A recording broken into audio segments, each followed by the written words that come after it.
Buonasera e benvenuti a un nuovo episodio di Web3 Florence Podcast. Io sono Carlo Moretti e oggi siamo con Antonio Ramicello, founder di Crown Chaser. Ciao Antonio. Ciao Carlo, grazie mille per l'invito. Grazie a te per esserti collegato. Come sapete, ragazzi e ragazze, l'obiettivo di Web3 Florence Podcast è quello di diffondere la cultura riguardo le nuove tecnologie, quindi tutto ciò che riguarda il Web3, l'intelligenza artificiale e in generale le tecnologie software. Oggi abbiamo con noi un veterano del mondo dei videogiochi, un grande imprenditore italiano, e Antonio sta guidando il nuovo settore del Web3 Gaming. E oggi parleremo con lui di questo interessante settore e di tutte le opportunità che porta. Quindi Antonio, ti aspetta una mezz'ora molto interessante con noi. Troppo gentile Carlo. Allora, ci piace cominciare le nostre interviste, Antonio, permettendo ai nostri ospiti di raccontarsi un pochino, anche per fare un po' di warming up. Quindi parlaci di te, chi è Antonio?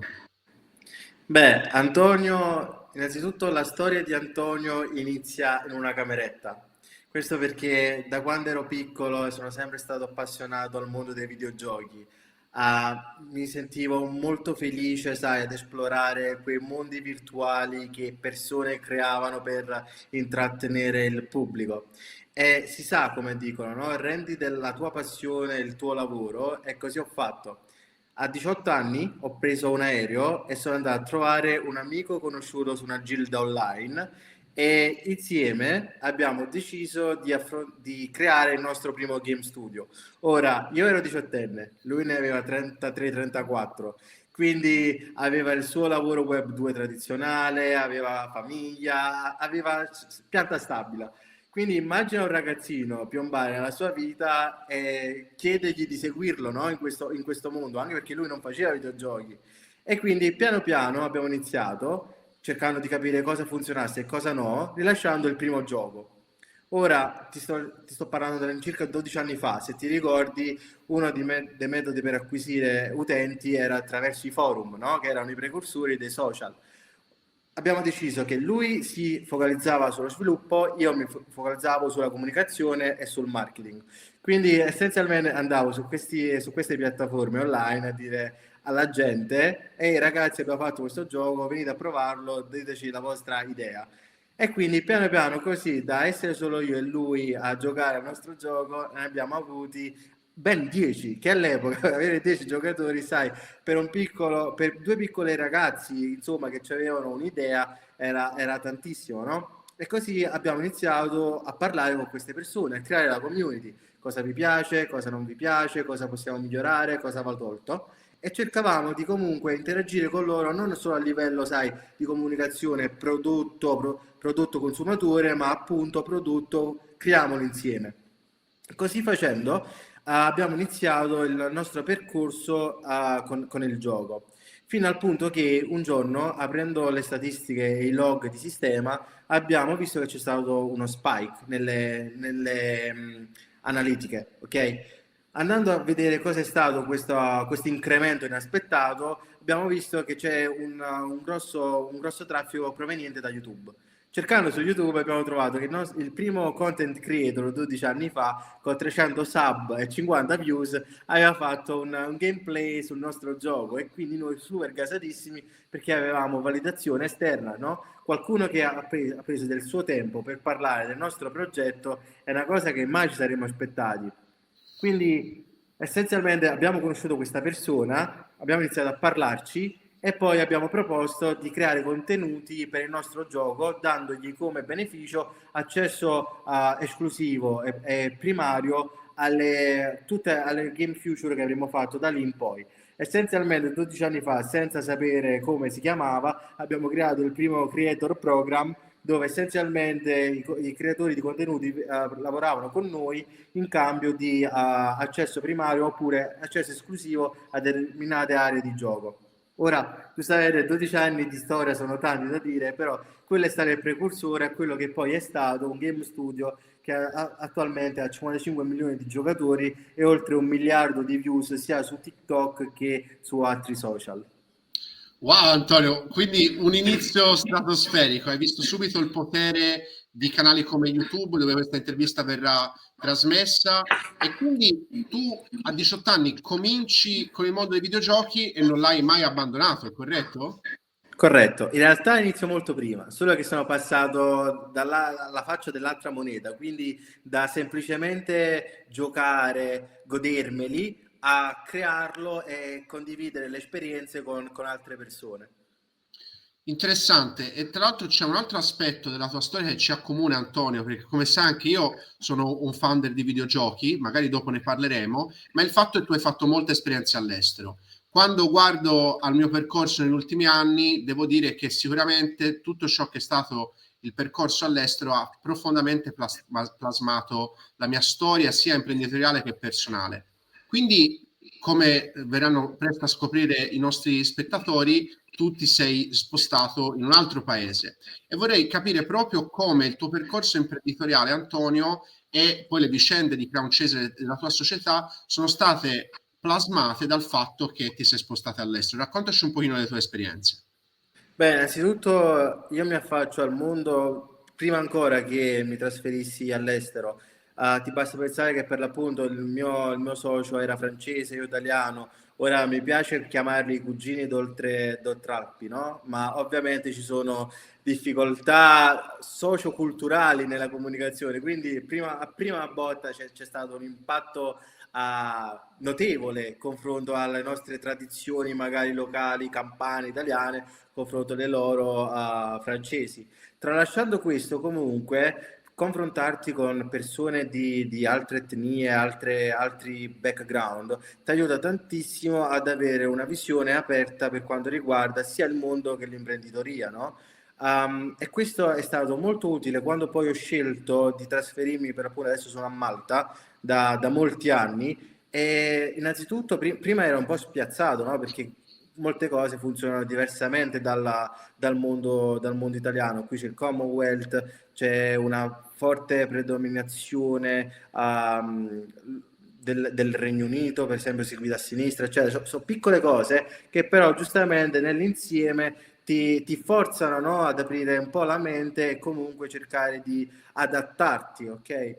E io mi ricordo la prima settimana che per l'appunto mi trasferì qua, sono stato in grado di prendere una casa in affitto, fare la mia assicurazione medica e per l'appunto avere tutte le carte in mano per andare a fare la mia residenza, no? Qui, quando poi in Italia, per farti un attimo un parallelo, ho cercato di affittarmi una casa all'epoca e solo per affittarla, cioè l'iter burocratico, le richieste di documenti, la documentazione era quasi analoga a un mutuo, anche se volevo solo affittarla. Quindi avere una burocrazia che è molto friendly sia per quanto riguarda il trasferimento, ma per quanto riguarda pure l'imprenditoria, perché comunque ci sono diversi grant, diversi finanziamenti, supporti che sono stati fatti proprio ad hoc per chi è una startup innovativa come quella dei videogiochi, che giustamente ti aiuta e ti incentivizza a rimanere sul suolo e soprattutto a investire sul suolo, anche perché a livello di hub, mindset, eccetera, c'è molto una mentalità sul proviamoci,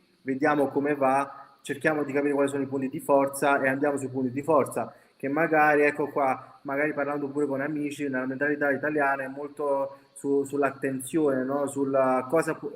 Si focalizzano molto su quello che può andare storto, magari non focalizzandosi su quello che potrebbe essere un'opportunità.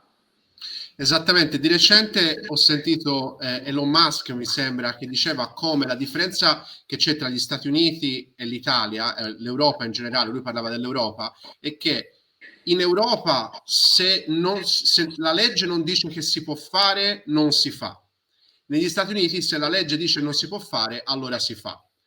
Capito? Quindi, e questa secondo me è una grandissima differenza che c'è rispetto a fare impresa negli Stati Uniti, fare impresa in Europa, ma più in generale in Italia. Mi ricordo, per esempio, quando io stavo per lanciare uno dei primissimi videogiochi Web3 in Italia, perché presentammo l'idea all'Università di Firenze nel 2019, quindi pre-bull run della pandemia, e con il commercialista e il notaio ci furono fin da subito grandi dubbi sulla fattibilità e la legalità del business model del videogioco. E dopo aver fatto un interpello all'Agenzia delle Dogane dei Monopoli, che in Italia governa la materia dei giochi d'azzardo. Non avendo ricevuto risposta dopo oltre 18 mesi, decidemmo di non muoverci. Quando magari invece negli Stati Uniti l'approccio sarebbe stato totalmente differente. Non ci sono leggi che vietano questo business model? Bene, allora lo facciamo. Quindi ecco, questa è un po' una delle lezioni che ho imparato all'estero, perché come ti dicevo, come te è qualcosa che mi ha profondamente plasmato, e oggi in Italia cerco di portare quella mentalità che ho imparato all'estero, ecco, sostanzialmente. Ma senti Antonio, allora, come abbiamo capito, sono più di 12 anni che sei nel mercato dei videogiochi, quindi sicuramente hai un'esperienza che viene dal mercato tradizionale cosiddetto dei videogiochi. Quindi quello che secondo me è molto interessante nella tua esperienza è capire proprio questa transizione dal mercato tradizionale al Web3 gaming e come è avvenuta, che cosa ti ha fatto capire, wow, what the fuck, questo è il momento. Beh, innanzitutto posso dirti che 12 anni fa più o meno sembrerà strano, ma la situazione era analoga a questa qua che stiamo vivendo adesso col Web3, perché all'incirca 12 anni fa si stava sviluppando il modello freemium. Prima i giochi erano a pagamento oppure c'avevi l'arcade shop dove andavi a giocare, no? Quindi quando sono iniziati, grazie ai primi smartphone, a circolare i giochi free to play, erano molto scettici le persone al riguardo. Questo perché era tipo mal visto come un modo poco sostenibile di creare progetti. Poi, grazie al free to play, ma grazie soprattutto al modello freemium, dove il gioco te lo do gratis, poi ci sono tante microtransazioni, il mercato videoludico si è evoluto talmente tanto che ad oggi, grazie a quel modello, solo il mercato videoludico è superiore a livello di market cap a quello della musica e dei film uniti. Cioè, quindi stiamo parlando di, penso che sia la terza industria al mondo attualmente, quella videoludica. Quindi ovviamente quando ho visto il Web3, ho visto tutte queste persone scettiche a riguardo, mi sembrava di aver fatto un tuffo nel passato col modello freemium. Solo che questa volta quello che diciamo è stato il mio momento what the fuck è il fatto che per l'appunto il valore non circola più dal game studio verso l'utente finale, ma il valore viene distribuito con tutte le persone che sono per l'appunto parte attiva dell'ecosistema. Ok? Ti faccio un esempio facile facile. Se io compro un item, ok, su un videogioco, io non sono il proprietario di questo item, ma ho una licenza. Se un giorno, domani, il Game Studio si sveglia e dice tu questa licenza non la puoi avere più perché loro dicono che ho usato degli hack oppure i server chiudono, io quell'item non avrò più accesso. Mentre nel Web3, siccome la struttura è decentralizzata e sono appunto il proprietario dell'item, la storia è diversa. Per farti una situazione analoga, parliamo di una macchina, ok? Una macchina cosa puoi fare? La puoi utilizzare, quindi c'ha un'utilità, ti porta dal punto A al punto B, ma allo stesso modo ti può generare reddito, perché posso iscrivermi a Uber e iniziare a fare il tassista con la mia macchina. Allo stesso modo Carlo magari ha bisogno di un prestito, gli presto la macchina per andare a lavoro, per fare le sue faccende. Oppure più banalmente mi scoccio della macchina, mi annoia, ne voglio cambiare, me la vendo. Ok? Io sono il proprietario e posso fare tutto quello che voglio. E la stessa cosa sta avvenendo con Web3, con la ownership, con l'NFT, specialmente nei giochi. Io mi ricordo la prima volta che ho visto un gioco Web3, che era all'epoca Axie Infinity, che io potevo fare dell'item quello che ne volevo. E già avere questa libertà per me era un grande passo rispetto a quello che siamo abituati tradizionalmente, dove ok, ho questa cosa, posso farci solo questo utilizzo e basta. Ed è lì che ho capito che effettivamente sarà una cosa grandissima, che cioè, tra qui e 10 anni ogni game studio grande, tra virgolette, già sono partiti Ubisoft, Konami, eccetera, avranno nel loro portfolio giochi Web3 perché ce ne sarà una domanda esagerata a riguardo. È molto interessante quello che dici. Il fatto è che secondo me il tutto richiede un cambiamento di paradigma totale, soprattutto da parte del consumatore. Nel senso che fino ad oggi il consumatore non è stato abituato ad avere un pezzo della torta. Quindi in questo momento, secondo me, molte persone non apprezzano neanche questa facoltà gigantesca di poter possedere, come dicevi, un personaggio realmente, al di là del fatto che il gioco sia live oppure no, e andare anche a beneficiare degli introiti del videogioco, che come dicevi a questo punto sono potenzialmente enormi, dal momento che è uno dei settori merceologici più grandi che ci sono, e come dicevi la statistica addirittura è pari a quello del cinema e della televisione combinati. Quindi una barriera che ho visto, ma soprattutto ora all'inizio, è proprio questa, cioè tanti giocatori non hanno apprezzato magari i prezzi più alti di determinati item o costi dovuti alla fluttuazione delle monete interne dei videogiochi, anche vedere determinate monete che vanno a zero, proprio perché non sono magari abituati a vedere le dinamiche interne a quelle che sono un'azienda, cioè ci sono tanti videogiochi indie che vengono lanciati, gestiti dall'interno, si vede magari un rimbalzo verso l'alto enorme al momento con tanti download, tanto interesse, e poi dopo 12 mesi non c'è più interesse, il gioco non è più giocato e internamente il team dice ok, qua dobbiamo chiudere, e quindi di fatto, tra virgolette, può essere paragonato a una moneta che va a zero. Quindi diciamo che il gamer ha anche più responsabilità dal mio punto di vista in questo, o comunque condivide parte dell'upside ma anche parte del downside. Quindi è un cambiamento di paradigma a 360 gradi secondo me con il Web3 gaming. Quindi Antonio, parlaci un pochino a questo punto, visto che abbiamo fatto un'introduzione a questo nuovo settore, a Crown Chaser. Parlaci un pochino di Crown Chaser e come si propone in questo nascente mercato. Allora, Crown Chaser è un gioco multipiattaforma, quindi ci puoi giocare da mobile, da desktop o da tablet. E se sei avverso al genere, cosa che tu sicuramente lo sai, speriamo anche i nostri ascoltatori, è un tower defense con elementi MMORPG. Quindi immagina di fare un deck di carte, queste carte prendono vita all'interno dell'arena e puoi combattere contro altri giocatori in tutto il mondo. Ora, la cosa particolare è che queste carte, questi asset, sono NFT. Quindi puoi tradarli in un mercato libero, scambiarli con altri giocatori. La cosa interessante che noi stiamo proponendo è che è un'economia deflazionaria. Come hai detto tu, ci sono molte dinamiche all'interno di una tokenomics, di un prezzo. Il fattore principale è l'inflazione. Significa che se hai troppi item e poca domanda, la legge di domanda e offerta, per forza di cose ci sarà una pressione nel lato delle vendite che porterà l'item a svalutarsi.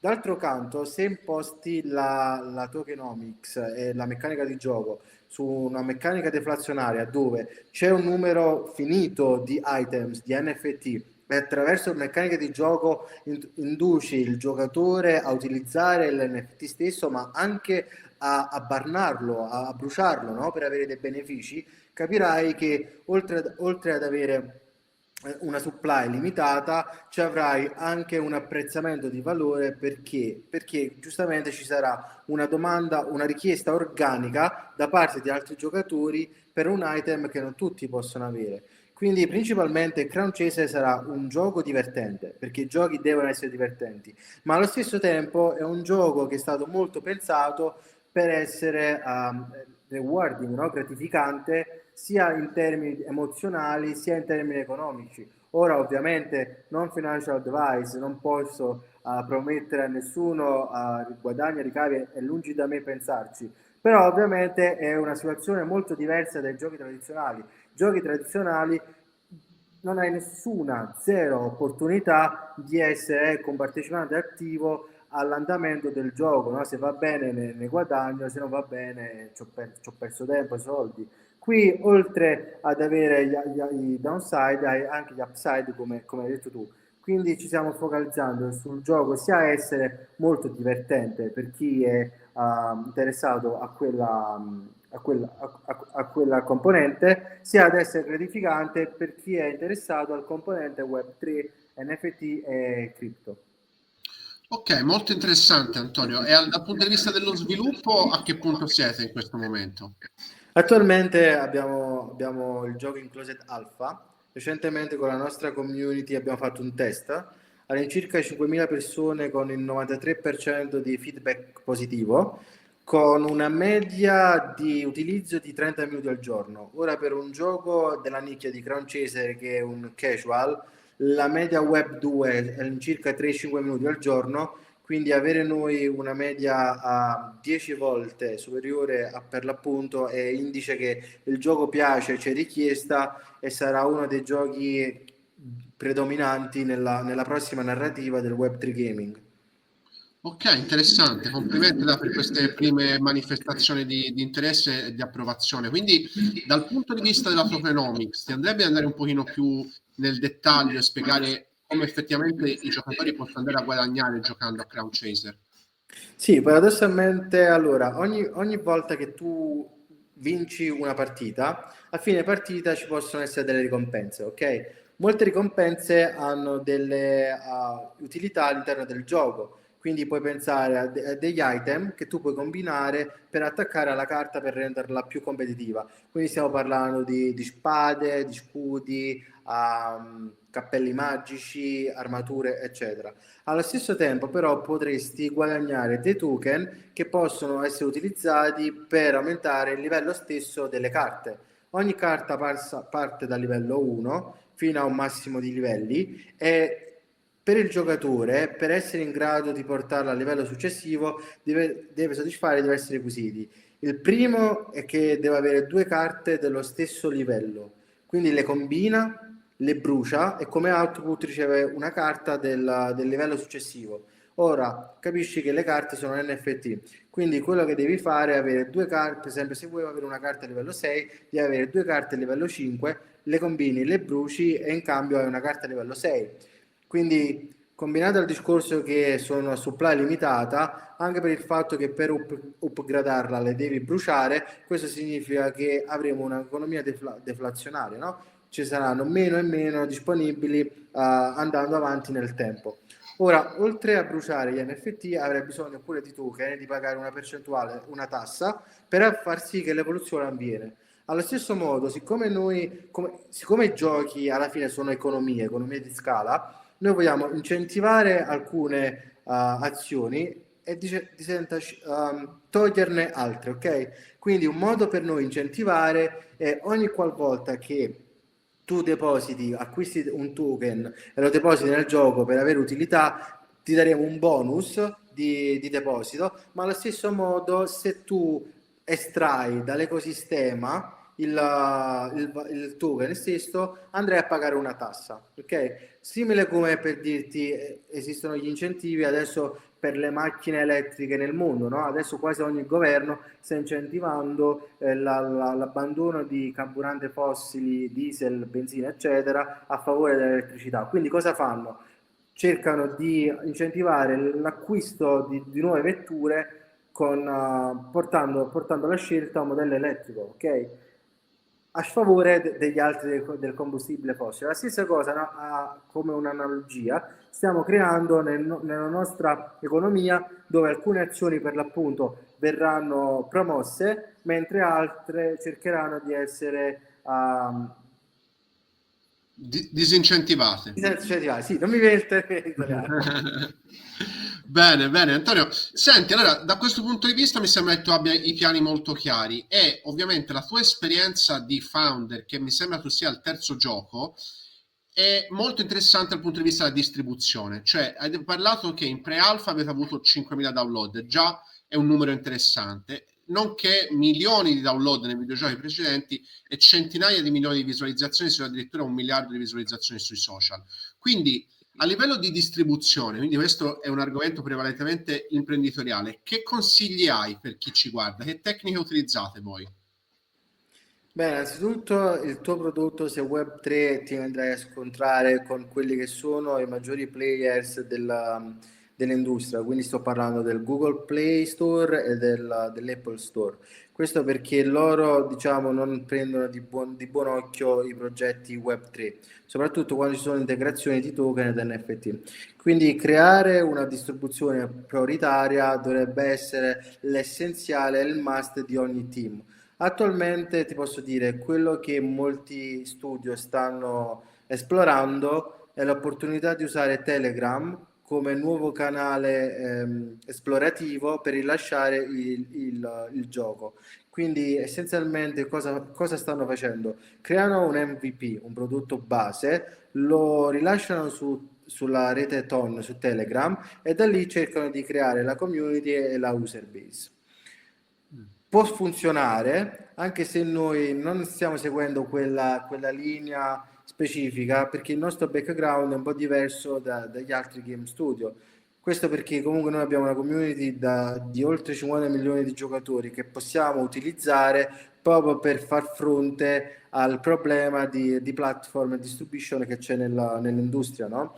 Quindi già abbiamo iniziato le nostre prime attività introducendoli al mondo della ownership, al mondo del Web3, al mondo delle cripto. Ovviamente i giocatori vogliono giocare, non gli interessa avere un wallet, non gli interessa la seed phrase, non gli interessa bridgiare da una L1 a delle 2, non gli interessa le gas fee. Quindi a livello di user experience come industria abbiamo molto da fare, però ti posso dire che adesso, comparato a magari quello che era un anno fa, ci sono stati dei miglioramenti, passi da giganti. Basti pensare che per esempio noi Crown Chaser, quando lo andremo a proporre ai nostri giocatori Web 2, tutto il componente Web 3 sarà stato fatto under the hood. Questo perché la creazione del wallet, la creazione delle chiavi, eccetera, sarà gestito in modo autonomo back-end da noi, e poi pian piano introdurremo il giocatore, oltre alle meccaniche del gioco, al modello Web3. Ho capito, chiaro. Quindi tu di fatto voi avrete controllo sulle informazioni del giocatore nella prima fase e poi darete la possibilità di prendere ownership su tutto ciò che è il profilo utente, soprattutto gli item e così via. Se loro vogliono, se lo portano on-chain in un secondo momento. Corretto? Esatto, è un'opzione, non è un obbligo. Se vuoi giocare al Crown Chaser puoi giocare senza la componente Web3. Se invece sei interessata alla componente Web3, ovviamente hai accesso a tutti gli NFT e token che guadagnerai o che otterrai durante i tuoi gameplay. Ovviamente, quindi in una prima fase vi esporrete maggiormente ad una questione di sicurezza, però avrete tutte le carte in tavola già pronte per gestirla dal momento che avete un'esperienza pregressa nel mondo dei videogiochi. Quindi questo ovviamente è lì il trade-off, no? Perché quando è tutto on-chain anche la società di sviluppo non ha nessuna responsabilità. Non può essere di fatto hackerata la proprietà dell'utente. Quando invece si tiene tutto su un server centralizzato c'è una responsabilità, però immagino abbiate i vostri sistemi pronti, ecco. Beh, diciamo che comunque rilasciare diversi giochi e avere esperienza ti aiuta, soprattutto quando cioè, ti trovi in una situazione dove devi affrontare, sai, hacker e cheaters che provano a fare l'esploit del tuo gioco, no?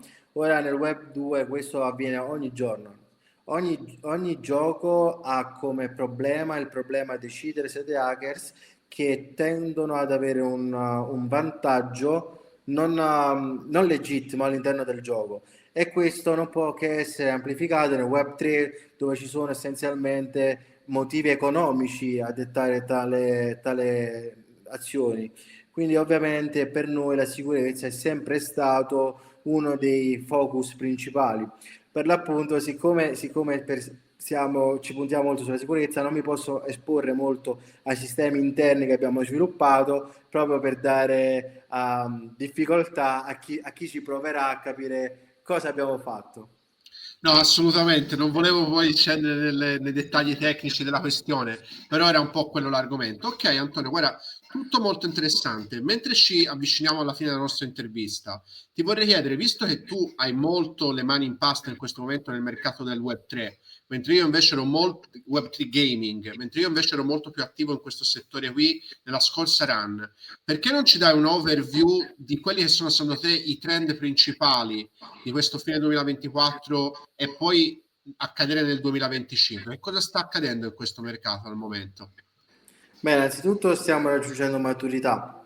Molti progetti, anche noi compresi, adesso stanno sviluppando da diversi anni e quindi si stanno avvicinando al fatidico D-Day, no? Quindi siamo vicini a rilasciare il prodotto.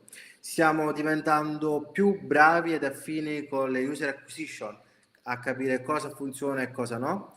Stiamo imparando a definire gli incentivi, perché abbiamo visto che un incentivo molto forte sono le play to airdrop, no? Le campagne dove tu giochi per avere accesso a un token, eccetera. Hanno senso in una ottica più grande, in una strategia più grande di mercato e di marketing, quindi va ponderata. Decisamente nel prossimo ciclo, perché adesso stiamo entrando nel prossimo bull, vedo che la narrativa gaming sarà una narrativa potente, anche perché gli NFT finora non hanno dimostrato il loro vero potenziale, perché gli NFT all'interno di un progetto Web3 possono assumere un'identità, quindi possono essere un social badge, no? Un modo per appartenere e per dimostrare appartenenza a una community. E questo nel mondo dei videogiochi potrebbe essere molto accentuato, anche perché si sa, molti giochi, tipo incluso League of Legends, riescono a basare il loro business model solo alla vendita delle skin, no? Quindi avere un social proof è un trend che sicuramente vedremo molto nella prossima bull run. Quindi quello che mi sento di dire per chi è interessato all'industria, cercate game studio con esperienza, che hanno rilasciato magari giochi, anche Web 2, cercate studio che sono nel mercato da un paio di anni, magari che sono sopravvissuti al bear market, e cercare sicuramente studio che capiscono la narrativa Web 3, quindi che includono la community e capiscono che non è un prodotto che va nelle mani del consumatore finale, ma è un prodotto che va costruito con l'aiuto e intorno al consumatore finale. Fantastico Antonio, quindi già hai dato dei consigli molto interessanti a chi in questo momento si sta affacciando a questo mercato qui. Quindi io ti voglio fare un'ultima domanda, vista la tua interessantissima carriera imprenditoriale che fino all'età di 18 anni ti ha visto costruire videogiochi, andare verso l'estero e adesso portare un titolo Web3 ai primi piani del mercato internazionale. Quindi vorrei chiederti dei consigli per chi ci osserva. Stiamo parlando di giovani imprenditori, content creators, accademici che sono in questo settore, ovviamente vedono in te una persona da cui imparare.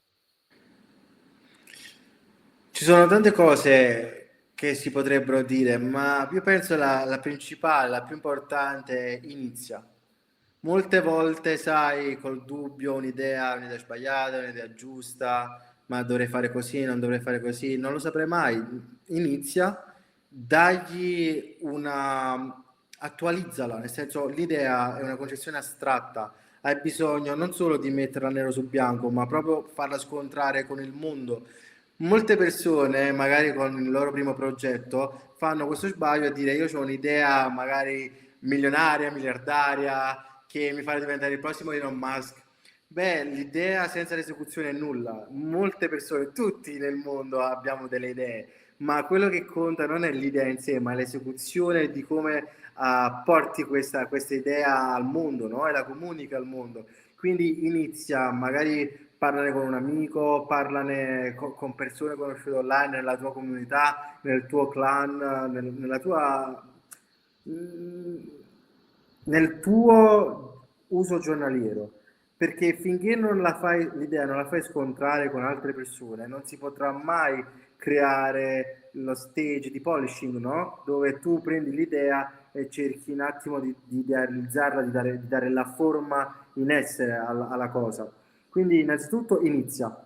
Seconda cosa, non aver paura di chiedere feedback a persone, magari ecco, evita a parenti e amici, perché molte volte, sai, sono biased, quindi non ti daranno un'opzione soggettiva, ma ti daranno un'opzione soggettiva e non oggettiva. Quindi cerca magari di raggiungere altri founder, altre persone che magari hanno condiviso il tuo background e cerca di chiedergli, sai, dei feedback brutalmente onesti. Questo succede ad ogni livello che tu hai raggiunto, nel senso non è che solo chi parte inizialmente cerca feedback, ma la validazione è una cosa che costantemente in qualsiasi settore tu cercherai, ti servirà. E poi soprattutto, terza importantissima lezione, non aver paura dell'errore, di sbagliare. Nel senso, molto probabilmente il tuo primo prodotto fallirà, non lo sto augurando, ma succederà. La tua idea non è l'idea che pensi che sarà quella che avrà il maggiore impatto nella tua vita, ma fa parte del processo. Anzi, capire cosa funziona e cosa no, soprattutto lo sbaglio, ti aiuta a filtrare e scremare tutto quello che non funziona. È molto più facile analizzare un prodotto che non ha funzionato piuttosto che un prodotto che ha funzionato, perché puoi basare le tue statistiche su data point che altrimenti non avresti approfondito perché saresti stato troppo focalizzato sulla crescita del prodotto. Quindi il fallimento è parte del processo e soprattutto serve a capire cosa va e cosa non va. Wow, interessantissimo Antonio, si vede proprio che questi consigli vengono dalla tua esperienza personale, quindi just do it o comunque inizia, non aver paura di fallire. Mi piace tantissimo tutto quello che hai detto e mi sono identificato molto con le tue parole e anche il discorso dei consigli, devo dire, è molto interessante. Tante volte le persone fanno molto riferimento a ciò che viene detto da amici e famiglia, quando invece in realtà i consigli più importanti vengono all'esterno. Ok Antonio, ora guarda, è stato davvero molto interessante. Ti chiederei di indicarci dove possiamo trovare Crown Chaser e quali sono i prossimi appuntamenti del videogioco per chi si appassionerà al titolo. Sì, a noi ci trovate sicuramente su Twitter, Crown Chaser Game, e abbiamo un sito web ovviamente, crownchaser.com. Prossimamente vi potete aspettare un altro testing round, quindi un'altra Closed Alpha. Quindi se siete interessati al gioco, quello che vi posso consigliare, andate sul sito, venite sul Discord, chiedeteci informazioni, perché prossimamente si partirà e sentirete parlare di Crown Chaser. Benissimo, già in tanti lo hanno sentito nominare, quindi spero davvero che questa intervista vi sia piaciuta, ragazzi e ragazze. Ancora una volta, io sono Carlo Moretti, questo è il Web3 Forest Podcast con Antonio Ramicello, founder di Crown Chaser. Ci vediamo alla prossima. Ciao ragazzi.